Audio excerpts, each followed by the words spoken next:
Hi, and thanks for watching Stuff is Awesome. What's on my mind today? Well, Spider-Man. Who doesn't love this tight-wearing, swinging around the rooftops, Peter Pan, live forever, absolute moron of a character? Well, apparently quite a lot of people do. So, I'm just going to get started and tell you a little backstory about Spider-Man.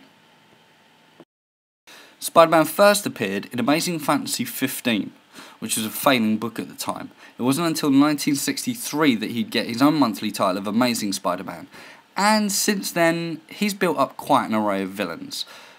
Even a complex backstory involving clones, an ailing aunt, and of course his Uncle Ben. He's also had several, and I mean several, cartoon series based on his long and very complex adventures. Not all follow the same thread, but they all pretty much the basic same thing. There's also been the obvious video games, and who could forget the obvious film franchises. Now, my problem is this. With a character that's had so much based around him, and so much franchise, what could possibly go wrong? So what could possibly be wrong then? Well, you're looking at it. Bad stories, stupid stories, poorly written stories, and stories that just make you want to pull your own hair out because they're so ludicrous. But we'll get to Doc Ock's latest story arc in a moment. There's also things like Alpha, which are just plain stupid and don't make sense. They lack any serious significant storyline for Spider-Man considering the events that take place after, and even in the new events which introduce such characters as Daredevil into the fray, and don't make sense. They just don't make sense. Why? Well, you'd have to read the book to understand. And here's where we start. Amazing Spider-Man number 700, which begins and ends the book in such a bizarre way, I'm not even sure it's real. The story goes that Dr. Octopus has somehow switched bodies with Spider-Man, thus having to take on his mantle. Also, in the new Superior Spider-Man number 1. This doesn't make sense for a number of reasons, and I'm going to tell you why. Oh, am I going to tell you why? Now I know what you're going to say. Didn't you just say welcome to Stuff is Awesome? And didn't you just slate this book? Well, yes. Some things can be awesomely good, and some things can be awesomely bad. This blends the two together. It takes a ridiculous premise and turns it into one of the best Spider-Man stories we've had for a while, really. Well, I'm not sure if I should say this, but one more day. If you want to know what happens in the book, well, let's have a look.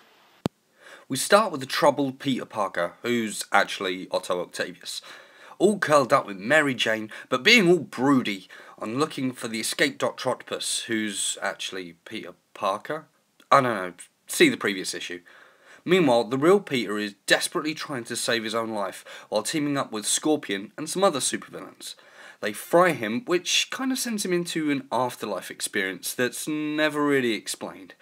He meets his dead comrades, and even Uncle Ben, who offers him some encouraging words.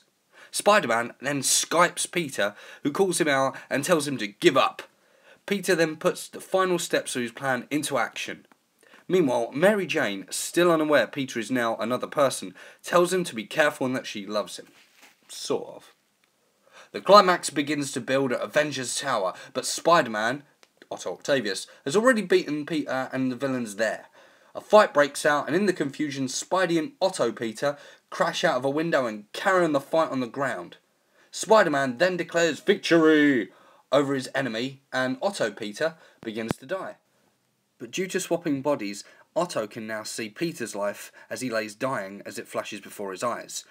This is all too much for Otto to bear, as he has only seconds to see what Peter has gone through in his entire life. All the pain and loss and sadness and struggle is condensed down to mere seconds. The pressure is too much for Otto, and he caves in.